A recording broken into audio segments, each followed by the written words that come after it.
In 2000, I thought I had made the career move that would set me up and my family so that I could retire by 2010. Obviously, that didn't happen, and instead, I hit the bottom both in my career, my physical health, and my relationships. It was during that time that my philosophy of success had to radically change. I had to make a dramatic turnaround, but it couldn't be a big step move. So what I did is adopted what I'm going to be showing you today, something called marginal gains.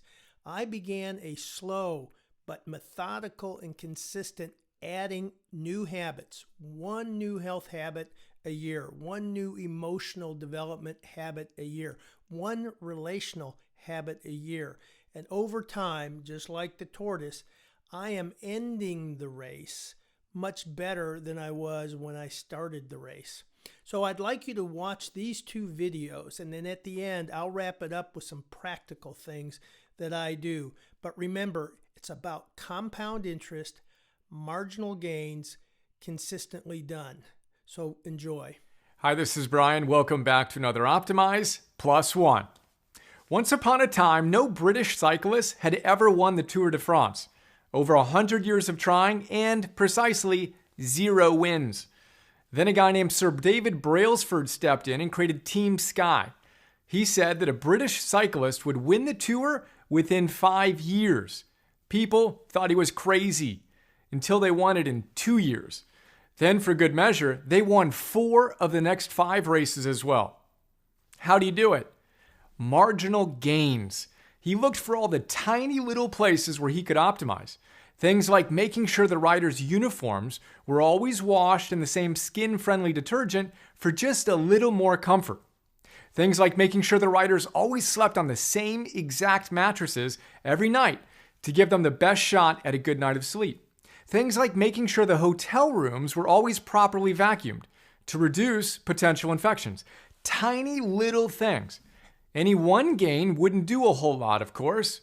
But as we know, when you aggregate and compound enough of those tiny little incremental optimizations, magic happens. In this case, Tour de France victories. As Brailsford puts it, via Matthew Syed in Black Box Thinking, I realized early on that having a grand strategy was futile on its own. You also have to look at the smaller level, figure out what is working and what isn't. Each step may be small, but the aggregation can be huge. And guess what? The same rules apply to our lives. A grand strategy, although important, is futile on its own. We need to go granular and figure out what's working and what isn't. So, today's plus one. What's working for you? Do more of it. What's not working for you? Do less of it. Specifically, do you have a better day when you begin your day in a certain way? Do you have more energy when you eat less of X and more of Y? Do you feel better when you exercise or go to bed by a certain time? What other data can you collect? Test it. Get feedback. Look honestly at what's working and at what's not and dial it in. Find the marginal gains. Not complicated, easy to overlook, but super powerful. Here's another echo. When we aggregate and compound marginal gains over an extended period of time, we get extraordinary gains. In cycling, that's what separates you from the pack and leads to Tour de France victories. In life, that's what separates us from our old selves so we can actualize our potential.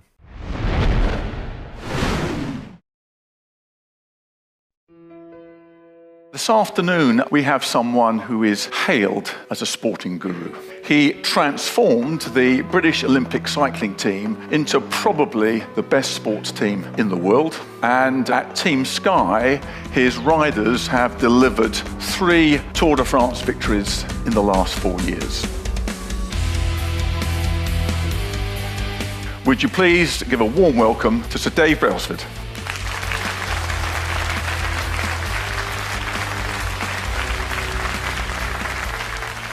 You know, I wasn't great at school, but I found my calling, if you like, in sports science, sports nutrition, sport. I loved it all. There was a lot of crossover between the good bits of sport that business could learn from, but there's an awful lot of good practice in business that sports could learn from. 90% of my time is spent thinking about and watching people I've got in the team. And you genuinely get inside their shoes and see the world through their eyes. And can you create an optimal environment where a human being is going to have the best chance of being the best they could possibly be?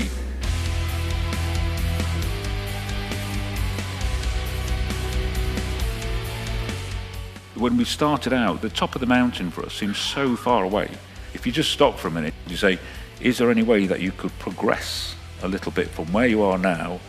Of course there is, yeah. I could do that a little bit better. I could do this a little bit better. It doesn't matter how small the improvement, we're going to do it. We're going to energize each other, and we're going to create a culture which is about this idea of continuous learning, continuous improvement. We differentiate clearly between their dreams, which is what we'd like to happen, win an Olympic medal, win the Tour de France, and targets. Targets are things I can make happen. You can make small change and be very, very good at delivering those small changes. Emotionally, it's very, very difficult not to think about the consequence of what we're about to do. I don't want to make a fool of myself. I don't want to look stupid. All of those emotions can hijack you right at the moment where you don't want it to happen.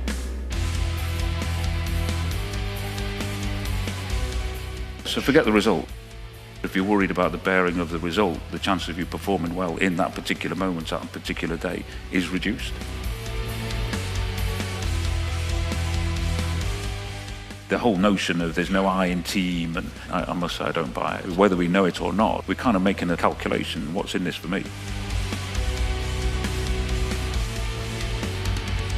So what I work very hard on is I look at each individual and I try and figure out what's in it for them. If you can align what they're doing with a group of other people behind the goal, then you're in business. And it doesn't matter whether they get on or not. I absolutely and utterly believe in giving people as much ownership as possible. For me, human beings, we like to have an influence over what we do and how we do it. The people who I see being successful, the doers, they get shit done.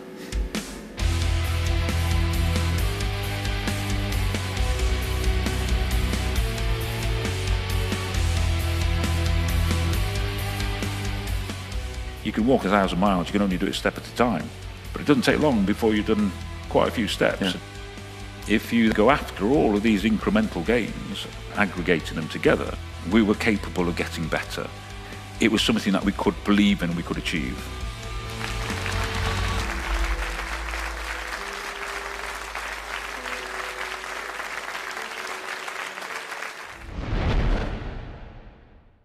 These are two awesome videos. They sum up my philosophy: marginal gains, compound interest, the tortoise versus the hare. And so I go through a routine every year, every month, every day, after every event, and I do what Brian Johnson talks about. What did I do well? What could I do better? What do I want to add? What do I want to take away? Daily, and I've talked to you about this, and this is something I want you to institute, it's called those bookend days. Even if it's a short amount of time, this is the one habit I started that really began to turn my life around, where I just took a little bit of time in the morning. That's when you have the most control of what's going on, and then a little bit of reflection time in the evening. And I'll talk a little bit more in another video about that actual routine. Great coaches and athletes talk about trusting the process, but that assumes that you have a process. Now, in order to have a process like you saw in these two videos, you have to have a certain philosophy about learning. And mine is to be consistent about a few key topics that make the biggest amount of difference, and then invest, adjust,